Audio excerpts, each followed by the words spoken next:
Voici les actualités de ce 21 novembre à Madagascar.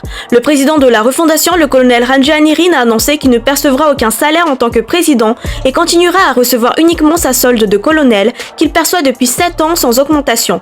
Il affirme vouloir rester fidèle à cette intégrité tout en rappelant que le budget de la présidence a été réduit pour 2026. Cette déclaration répondait aux questions concernant les avantages accordés aux 5 responsables à la tête de la présidence de la transition.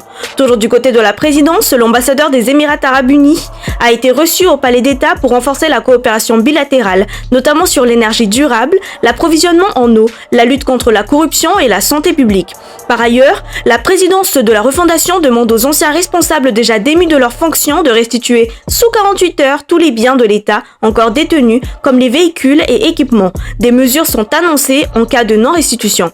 Du côté économique, le ministère du Commerce a officiellement lancé à Touamas la campagne 2025-2026 du litchi. Cette année, 30 entreprises sont autorisées à exporter près de 20 000 tonnes vers l'Europe. Les réformes incluent la fin du monopole, la hausse des quotas et de nouveaux prix pour les producteurs. La production est jugée normale et de nouveaux débouchés sont explorés aux États-Unis et en Asie. Toujours sur les exportations, 10 lémuriens de l'espèce Propithecus coquerelli ont été saisis à Tananarive alors qu'ils étaient destinés à l'exportation illégale. 3 ressortissants comoriens ont été arrêtés, dont le chef du réseau, actif depuis plusieurs mois dans une affaire suivie par le pôle anticorruption. Sur le plan financier, selon 24/24 MG, Madagascar a adopté un décret augmentant de 50% sa quote-part au FMI dans le cadre de la 16e révision générale des quotas. Cette contribution influe sur le droit de vote du pays et sur les montants de financement auxquels il peut accéder.